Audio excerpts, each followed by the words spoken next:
Welcome back to middle education. Class 9th के student का सबसे ज्यादा यही मैसेज था कि प्लीज सर, जिस प्रकार से आपने संस्कृत का बूस्टर डोज प्रोवाइड कराया था, ठीक उसी प्रकार से अब सोशल साइंस अर्थात सामाजिक विज्ञान का करा दीजिए। उनका कहना था सर, सामाजिक विज्ञान की हमारी 4 किताबें हैं, हिस्ट्री, इकोनॉमी, जियोग्राफी, पॉलिटी, भूगोल, इतिहास, अर्थशास्त्र और राजनीति। तो ये 4 किताब को पढ़ना ना बहुत टफ हो रहा है और एग्जाम सर पे खड़ा है। तो टेंशन मत लो, फाइनली बूस्टर डोज आ चुका है। बूस्टर डोज वो वीडियो है जो आपके एग्जाम में तबाही मचाएगा और बूस्टर डोज से 100% क्वेश्चन देखने को मिलेगा।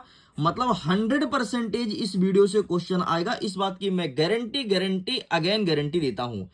बूस्टर डोज का तुम एक वीडियो नहीं, तुम कोई भी वीडियो और अपने स्कूल का कोई भी पेपर उठा के मिला लो, बहुत सारे क्वेश्चन बूस्टर डोज से आता है। यकीन मानो, इतना ही नहीं, तुम पुराना वीडियो उठा लो बूस्टर डोज का और पुराना पुराना पेपर उठा लो, बूस्टर डोज से आता है। तो चलिए फटाफट हम स्टार्ट करते हैं। और अब हमारा नेक्स्ट पेपर जो सामाजिक विज्ञान का है, जो स्टूडेंट अभी तक कुछ भी नहीं पढ़ा है, बहुत परेशान है, कह रहे सर तो मैंने कुछ पढ़ा नहीं, सर आज क्या होगा, बस तुम्हारा बल्ले बल्ले होगा अगर तुमने बूस्टर डोज को देख लिया है। तो अपने मित्रों के साथ साझा कर दो ताकि उनको भी पता लग जाए और वो भी बूस्टर डोज के सारे क्वेश्चन को तैयार कर लें। पेपर का सारा प्रश्न यहीं से बनेगा। मैं फिर से बोल रहा हूं, बस अब मैं आगे कुछ नहीं बोलूंगा, हम करते हैं वीडियो को शुरू। पहला नंबर कह रहा है कि भारत का अक्षांशीय व देशांतरी विस्तार का क्या होगा, कहां से कहां तक है। दूसरा नंबर कह रहा है कि 5 पड़ोसी देश का नाम लिखना है। हमारे यहाँ तो 8 पड़ोसी देश है और 2 द्वीपीय देश है, तो उसमें से 5 का नाम बताना है। नेक्स्ट कह रहा है कि मानक यमोत्तर रेखा क्या है, स्टैंडर्ड टाइम ऑफ इंडिया, जो कि उत्तर प्रदेश के नैनी से निकलता है, मिर्जापुर से निकलता है, तो ये क्वेश्चन देखने को मिलेगा। चौथा नंबर कह रहा है कि भारत में राज्य व केंद्र शासित प्रदेश की संख्या कितनी है। ठीक है, इसकी संख्या पूछा है, तो 28 राज्य और 8 केंद्र शासित प्रदेश से गलती मत करना। बहुत सारे स्कूल में प्रश्न देखने को मिलेगा, है ना, बाद में बोलोगे अरे सर आप बताए थे लेकिन हमने पढ़ा नहीं। नेक्स्ट कह रहा है 5वां नंबर की कर्क रेखा किस किस राज्यों से होकर के जाता है। तो कर्क रेखा भारत देश के 8 राज्यों से होकर के जाता है, राज्य का नाम लिखना है। तो सबसे पहले है गुजरात, फिर आता है राजस्थान, फिर आता है मध्य प्रदेश, छत्तीसगढ़, छत्तीसगढ़ के बाद आपका आता है झारखंड, फिर वेस्ट बंगाल, फिर त्रिपुरा और मिजोरम। इस प्रकार से ये 8 राज्य हैं। 8 के 8 राज्य का नाम ही रट मारो, तुम्हारे एग्जाम में पेपर का प्रश्न क्रमांक 7 वाला पेपर में क्वेश्चन रहने वाला है। आगे देखते हैं, 6वां नंबर कहता है कन्याकुमारी और कश्मीर में दिन रात में अंतर का क्या कारण है। कश्मीर ऊपर है, कन्याकुमारी नीचे है, तो इनमें दिन और रात में डिफरेंस होने का क्या कारण है, ये चीज पूछा गया है।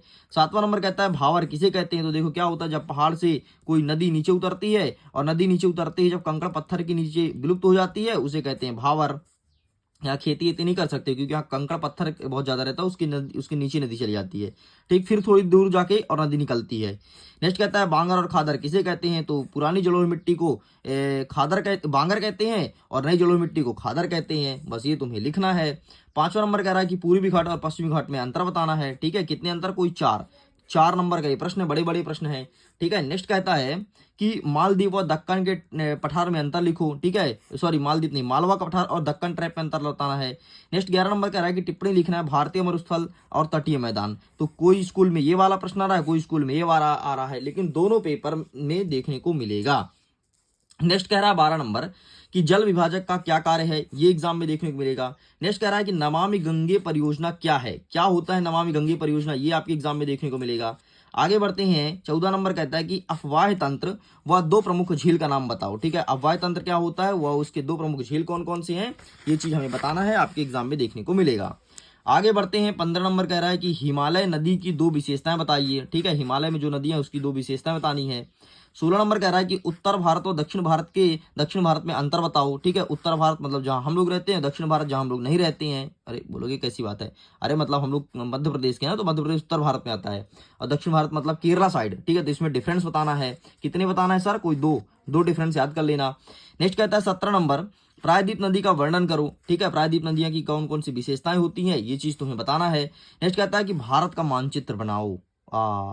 मतलब मानचित्र में भरने वाला क्वेश्चन देखने को मिलेगा। देखो 2 सेटों में मैं पेपर उपलब्ध कराया था आपको, अगर वो दोनों सेट को वीडियोस अच्छे से देखे होगे तो उसमें मैं मानचित्र को बताया हूं कि मानचित्र कैसे भरना है, दोनों वीडियो में बताया हूं।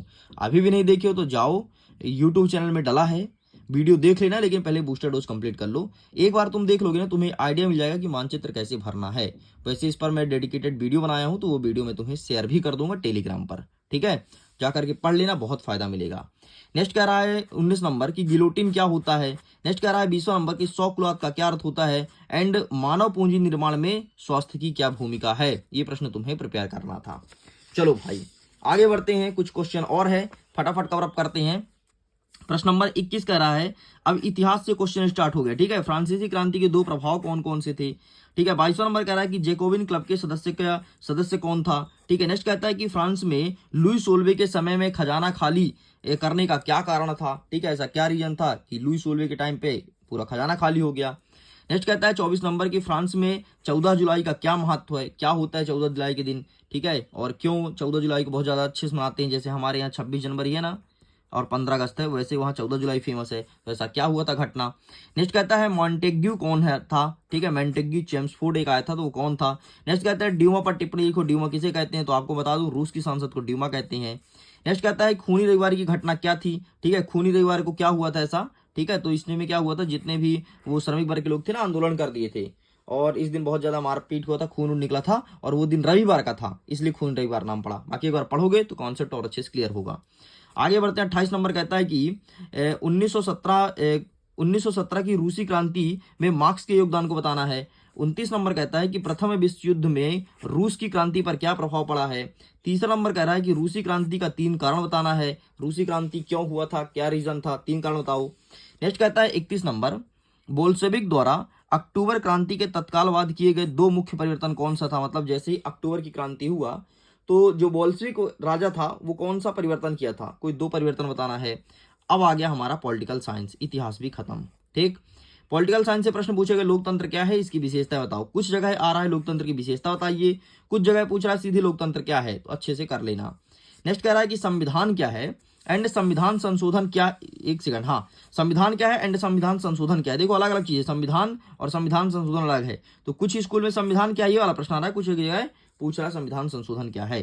पंथ निरपेक्ष संविधान क्या है या फिर पंथ निरपेक्ष क्या है, ध्यान सुन लो। अगर पंथ निरपेक्ष संविधान आए तो वही लिखना है और पंथ निरपेक्ष आए तो भी वही लिखना है, इस चीज को ध्यान सुन लो, ठीक है। 35 नंबर कहता है कि संविधान सभा क्या है, वह प्रस्तावना को परिभाषित करना है।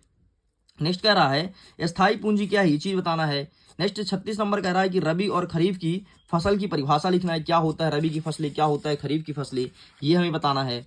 आगे बढ़ते हैं। 37 नंबर कहता है कि हरित क्रांति क्या है, ठीक है। हरित क्रांति आपके एग्जाम में देखने को मिलेगा। 38 नंबर कहता है कि रासायनिक उर्वरकों का प्रयोग क्यों हानिकारक है, ठीक है। रासायनिक उर्वरक जो है वो हानिकारक क्यों होता है, और रासायनिक उर्वरक से हमें बहुत सारे नुकसान होते हैं, हमारा मिट्टी भी बंजर होता है, तुमको पता है। एक भले तुम खाद डाल करके और उस टाइम पे पौधे को ग्रो कर लेते हो, लेकिन अगर लॉन्ग टर्म की बात करो तो तुम्हारा मिट्टी बंजर हो रहा है और इंसान को भी बहुत हानिकारक हानि पड़ता है भाई।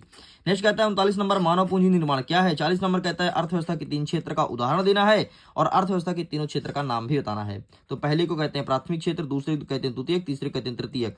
पहले में आता है कृषि संबंधी जितने भी काम है सब प्राथमिक क्षेत्र में आएगा, द्वितीयक में आएगा आपका उद्योग और तृतीयक में आएगा आपका सेवा क्षेत्र, ठीक, खत्म। नेक्स्ट कहता है बेरोजगारी क्या है, ठीक है, ये एग्जाम में देखने को मिलेगा। एंड बेरोजगारी में एक प्रकार पढ़ना है प्रच्छन्न और दूसरा मौसमी बेरोजगारी, ये दोनों बेरोजगारी आपके एग्जाम में आएगा। कहीं कहीं ऐसा पूछ रहा है कि प्रच्छन्न बेरोजगारी क्या है समझाइए, कहीं पर पूछ रहा है मौसमी बेरोजगारी क्या समझाइए, और कहीं पर इन दोनों में अंतर पूछ रहा है। मतलब प्रच्छन्न और मौसमी 100% सभी स्कूल के पेपर में आ रहा है। चलो 2 प्रश्न और बचा है, इतना देख लेते हैं। न्याय क्या है और समानुपातिक न्याय का क्या आशय है। अब ये इकोनॉमी स्टार्ट हो गया, ठीक है। मुक्त बाजार क्या है, निजी उद्यम सेवाएं प्रदान करते हैं और समान लोगों के लिए समान व्यवहार समझाओ या फिर समान लोगों के लिए समान वेतन। बस इतना प्रश्न तुम्हें पढ़ना था तुम्हारे बूस्टर डोज में, और अगर कोई स्टूडेंट इतना पढ़ लिया तो समझो आज के पेपर में केवल और केवल वही तबाही मचाएगा। ओके, सो वीडियो पसंद आया हो तो वीडियो को लाइक करिएगा, मित्रों तक शेयर कीजिएगा। पीडीएफ को डाउनलोड कैसे करना है मैंने एक वीडियो बना के रखी है, उसको देख लीजिएगा, फाइनली बहुत फायदा मिलेगा। मैं वीडियो को एंड करता हूँ। Thanks for watching. खुश रहिए, पढ़ते रहिए, मुस्कुराते रहिए। Bye bye. जैसे कि आपको पता है एग्जाम के कुछ घंटे पहले या कुछ दिन पहले मिडिल एजुकेशन एक वीडियो अपलोड करता है जिसका नाम है बूस्टर डोज, लेकिन बूस्टर डोज का पीडीएफ आपको कभी नहीं मिलता है। लेकिन अब टेंशन नहीं लेना है, इस बार से मैं बूस्टर डोज का पीडीएफ भी प्रोवाइड कराऊंगा, वो भी जैसे ही वीडियो अपलोड होता है उसके कुछ मिनट बाद। तो चलिए देखते हैं कि आपको पीडीएफ कहाँ मिलेगा, इसके लिए क्या करना होगा। सबसे पहले आपको जाना है अपने प्ले स्टोर में, एंड प्ले स्टोर में जाने के बाद यहाँ पर सर्च बार में सर्च करना है आपका अपना यूट्यूब चैनल मिडिल एजुकेशन, जैसे कि मैंने यहाँ पर लिख दिया। मिडिल एजुकेशन का एप्लीकेशन डाउनलोड कर लेना। डाउनलोड करने का पूरा प्रोसेस मैंने एक वीडियो में बता के रखा है, अगर आपने नहीं देखा तो जाइए जाकर के देखिए, लिंक वीडियो को डिस्क्रिप्शन बॉक्स में दिया गया है। डाउनलोड कर लोगे, रजिस्टर्ड कर लोगे, सब कुछ करने के बाद आपको एप्लीकेशन ओपन करना है। ओपन करोगे कुछ इस प्रकार से होम पेज रहेगा। यहाँ पर दो ऑप्शन देखने को मिलेगा, एक है सिलेबस, दूसरा ई पेपर। सिलेबस में जाओगे तो आपको सिलेबस देखने को मिलेगा, लेकिन हमें बूस्टर डोज का पीडीएफ चाहिए तो आपको जाना है ई पेपर में, एंड सिंपल से यहाँ पर क्लिक कर दोगे। आप किस क्लास के हो, जिस भी क्लास के हो, आपका यहाँ पर पीडीएफ आ जाएगा 9, 10, 11, 12। सपोज करते हैं हम क्लास 11 के स्टूडेंट हैं, तो 11th में आपको क्लिक करना है। एंड देखो ये रहा booster dose class 11th Hindi. And जैसे ही ये तुम्हें दिखेगा तो नीचे व्यू लिखा है, व्यू में तुम क्लिक कर देना, तुम्हारे सामने पीडीएफ इस प्रकार से आ जाएगा। एंड ये देखो बूस्टर डोज का पीडीएफ अभी कमिंग सून है, अभी अपलोड नहीं है, थोड़ी देर बाद अपलोड हो जाएगा, आप चेक करते रहिएगा और यहीं पर आपको पीडीएफ प्रोवाइड कराया जाएगा। तो अब पीडीएफ की टेंशन 100% खत्म।